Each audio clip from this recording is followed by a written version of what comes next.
नमस्कार। मैं सरोज कुमारी, सहआचार्य, राजनीति विज्ञान, राजकीय महाविद्यालय नौहर। आज हम बीए पार्ट फर्स्ट के पेपर फर्स्ट के अंतर्गत टॉपिक राज्य की उत्पत्ति का विकासवादी सिद्धांत पढ़ेंगे। राज्य की उत्पत्ति का विकासवादी सिद्धांत। राज्य की उत्पत्ति के संबंध में अनेक सिद्धांत प्रचलित हैं। शक्ति सिद्धांत, मातृसत्तात्मक पितृसत्तात्मक सिद्धांत, सामाजिक समझौता सिद्धांत, देवी उत्पत्ति सिद्धांत।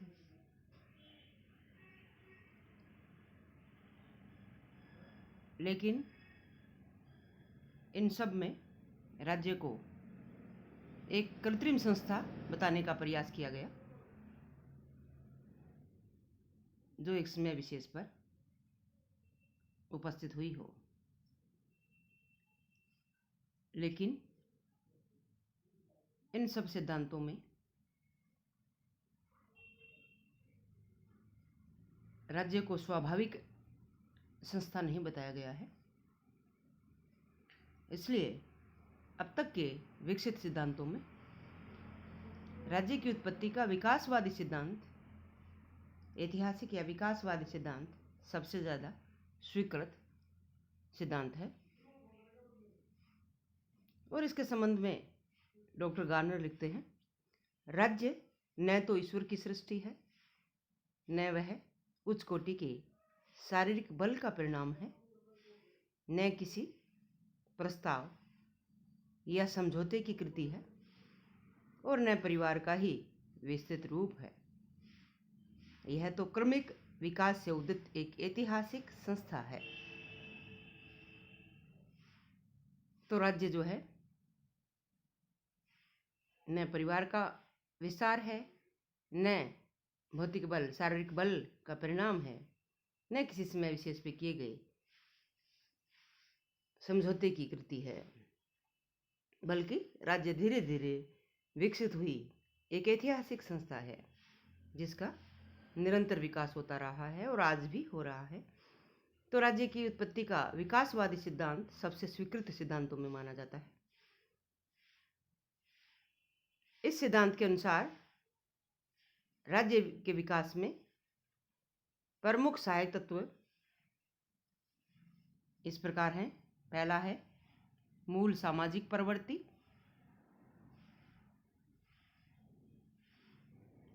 दूसरा है रक्त संबंध, तीसरा है धर्म, चौथा है शक्ति, पांचवा आर्थिक गतिविधियां और छठा है राजनीतिक चेतना।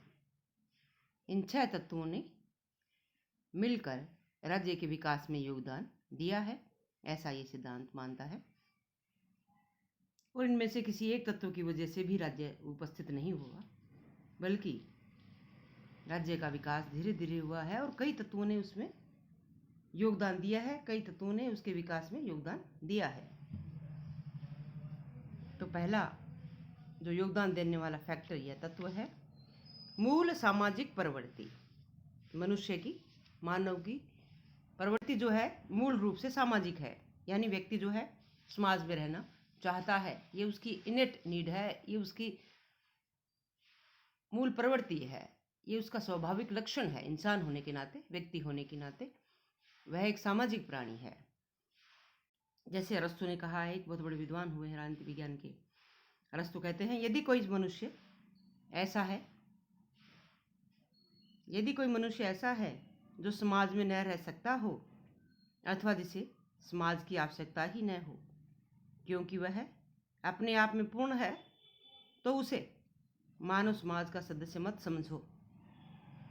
वह जंगली जानवर या देवता ही हो सकता है। यानी मानव वही है जो समाज में रहता है, समाज में जो नहीं रहना चाहता है या समाज की जिसे आवश्यकता ही नहीं है, वह या जंगली जानवर हो सकता है या देवता हो सकता है। अरस्तु ऐसा कहते हैं। तो मूल सामाजिक प्रवृत्ति की ओर इशारा करता है। प्रारंभ में मानव जीवन नितांत सरल होने के कारण राज्य का स्वरूप भी सरल था। मानव छोटी मोटी अपनी आवश्यकताएं पूरी करने तक ही सीमित था, तो राज्य का स्वरूप भी सरल था। जैसे जैसे मानव जीवन जटिल होता गया, वैसे वैसे राज्य के जीवन में भी व्यापकता और जटिलता ने प्रवेश किया। और आजकल के राष्ट्रीय राज्य की बात हम करते हैं तो जटिल समस्याएं राज्य झेलता है। और आज का युग तो ऐसा है जो अंतर्राष्ट्रीय राज्य की बात भी की जाने लगी है।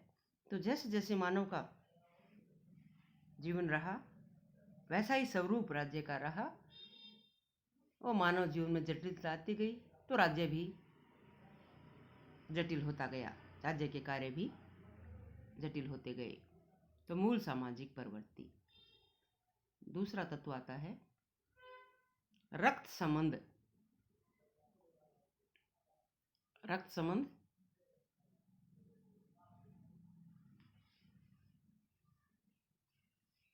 यह एक सर्वमान्य तथ्य है कि सामाजिक संगठन का प्राचीनतम रूप रक्त संबंध पर आधारित था और रक्त संबंध एकता का प्रथम और मुख्य बंधन रहा है। अंग्रेजी कहावत है, खून पानी से गाढ़ा होता है, इसी तथ्य पर आधारित है। प्रारंभिक समय में जो बातें लोगों को पास लाती थी और एक दल के रूप में संगठित होने के लिए प्रेरित करती थी, वह सामान्य उत्पत्ति में विश्वास ही था। और परिवार प्राचीनतम तथा निकटतम रक्त संबंध की इकाई था।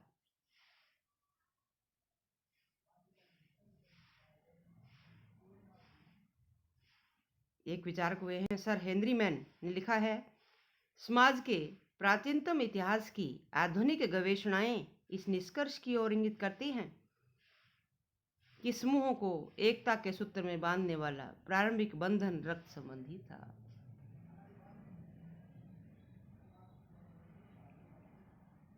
आगे चलकर जब जनसंख्या की वृद्धि हुई तो कुटुंब का आकार बढ़ा और जाति और कुल बने और तब समाज का जन्म हुआ। इसीलिए एक विचारक हुए हैं मैकाइवर, उन्होंने लिखा है, रक्त संबंध समाज को जन्म देता है और कालांतर में समाज राज्य को।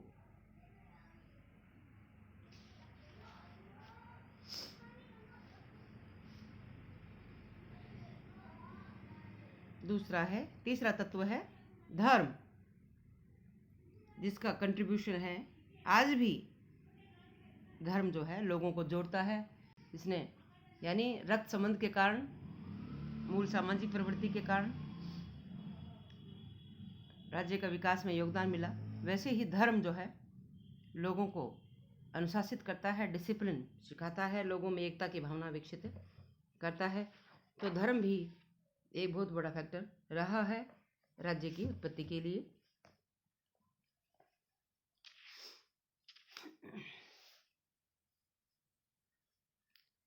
धर्म का प्रारंभिक रूप रक्त संबंध पर ही आधारित था। लोगों ने परिवार के मृत लोगों की पितृ पूजा प्रारंभ की। इस प्रकार धर्म ने कुटुंबों को एकता के सूत्र में बांधा और जो लोग एक ही रक्त संबंध से जुड़े थे उनके कुल देवता भी एक ही हुआ करते थे, जो अधिकतर उनके पुरखे होते थे।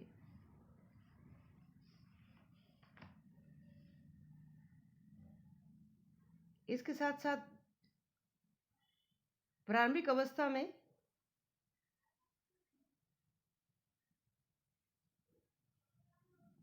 जब विज्ञान का विकास नहीं हुआ था तो लोगों ने धर्म का एक दूसरा रूप भी प्रचलित कर लिया था, वह था प्राकृतिक शक्तियों की पूजा।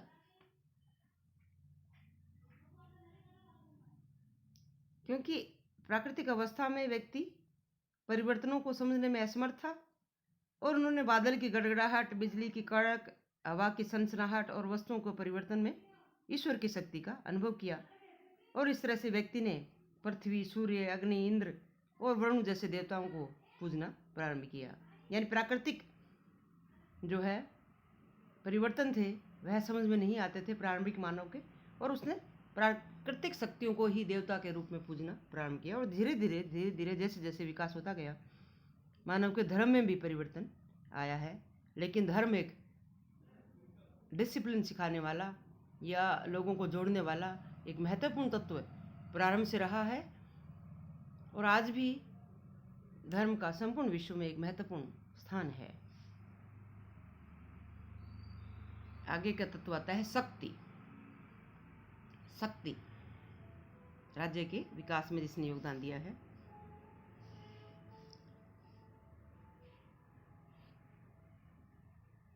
राज्य संस्था के विकास में शक्ति या युद्ध का स्थान भी विशेष महत्वपूर्ण रहा है। पहले सामाजिक व्यवस्था थी जिसे राजनीतिक व्यवस्था में परिवर्तित करने का कार्य युद्ध के द्वारा ही किया गया, और मनुष्य की जो स्वाभाविक प्रवृत्ति होती है वह दूसरों पर आधिपत्य स्थापित करना चाहता है, ये उसके बेसिक नेचर में है। और संघर्ष और आक्रमण की प्रवृत्ति भी मनुष्यों की मूल प्रवृत्ति है, और मानवीय विकास के प्रारंभिक काल में ये प्रवृत्तियां बहुत अधिक सक्रिय थी। कृषि और व्यवसाय की उन्नति के साथ साथ जब लोग निश्चित स्थानों पर बस गए तो निजी संपत्ति की धारणा का उदय हुआ। ऐसी स्थिति में निवास स्थान तथा संपत्ति के रक्षार्थ युद्ध होने लगे, और युद्ध ने नेतृत्व के महत्व को जनता के सामने रखा। लोग सुरक्षा प्रदान करने की क्षमता रखने वाले शक्तिशाली व्यक्ति का नेतृत्व स्वीकार करने लगे, और इस नेता की अधीनता में एक कबीला दूसरे कबीले पर आधिपत्य जमाने की चेष्टा में लगा रहा, और संघर्ष की इस प्रक्रिया में विजयी कबीले का सैनिक सरदार राजा बन गया।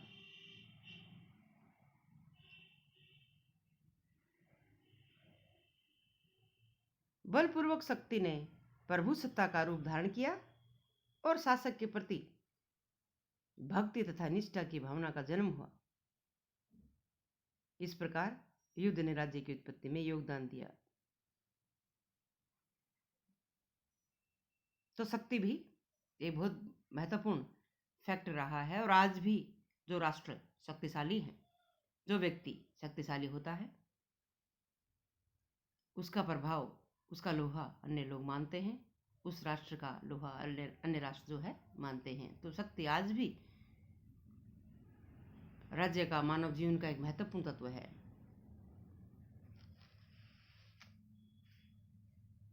आगे आता है आर्थिक गतिविधियां।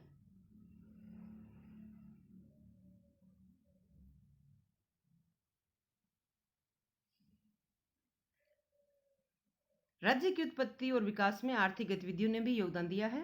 गेटल लिखते हैं, आर्थिक चेष्टाएं जिनके द्वारा मनुष्य ने मौलिक आवश्यकताओं की संतुष्टि की तथा बाद की संपत्ति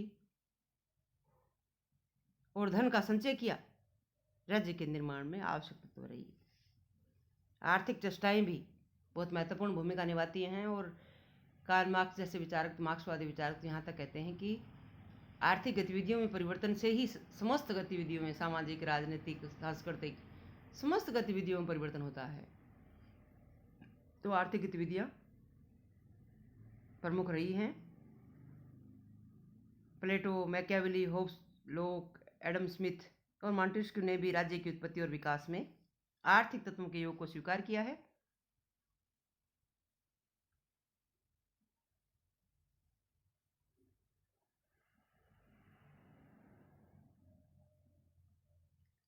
आदिम काल में मनुष्य 4 आर्थिक अवस्थाओं से होकर गुजरा है, और उसके अनुकूल ही उसमें सामाजिक और राजनीतिक संगठन रहे थे। आखेट अवस्था में, प्रथम है, आखेट अवस्था में मनुष्य के जीवन का एकमात्र साधन शिकार था, और इसी कारण मनुष्य का जीवन अस्थिर, असंगठित और भ्रमणशील था। दूसरी है पशुपालन अवस्था में मनुष्य पशु पालकर अपना गुजारा करते थे। इस अवस्था में भी उसका जीवन भ्रमणशील ही था। किंतु उसमें सामूहिकता और संगठन का अंश आ गया था। तीसरी है जो कृषि अवस्था में जीवन का आधार कृषि हो जाने पर मनुष्य निश्चित स्थान पर स्थायी रूप से रहने लगा। इससे उसमें निजी संपत्ति का उदय हुआ, समाज में वर्ग पैदा हो गए और संघर्ष बढ़े। ऐसी स्थिति में कानून, न्यायालय और राजनीतिक सत्ता की स्थापना हुई। और चौथी है आज की औद्योगिक अवस्था, जिसमें आर्थिक जीवन के जटिल और विशाल ढांचे ने राष्ट्रीय राज्यों के विकास में योगदान दिया। तो इस प्रकार से आर्थिक गतिविधियां बहुत महत्वपूर्ण भूमिका निभाती रही हैं।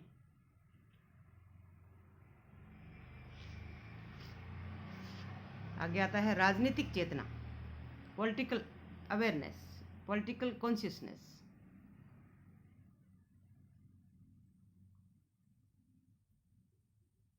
राजनीतिक चेतना राज्य के विकास में योग देने वाला एक अत्यंत महत्वपूर्ण तत्व है। राजनीतिक चेतना का तात्पर्य उन उद्देश्यों की प्राप्ति के लिए जागरूकता है जिनके हेतु राज्य की स्थापना की जाती है।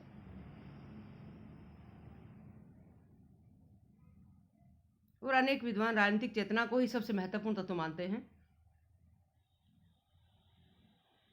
गिलक्राइस्ट कहता है, राज्य निर्माण के सभी तत्वों की तह में, जिनमें रक्त संबंध व धर्म भी सम्मिलित हैं, राजनीतिक चेतना है जो सबसे मुख्य तत्व है।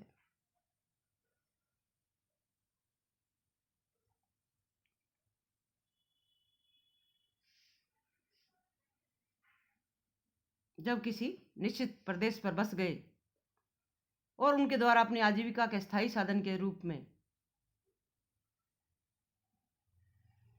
कृषि और अन्य साधनों को अपना लिया गया, तो उनकी यह स्वाभाविक इच्छा हुई कि लोग उनके साधनों को हड़प न लें। इसलिए नियमों की आवश्यकता अनुभव की गई और यही राजनीतिक चेतना का मूल बनी, जिससे आगे चलकर जो है राज्य का विकास हुआ। तो ये हैं विकासवादी सिद्धांत के अंतर्गत तत्व जिन्होंने राज्य के विकास में योगदान दिया है।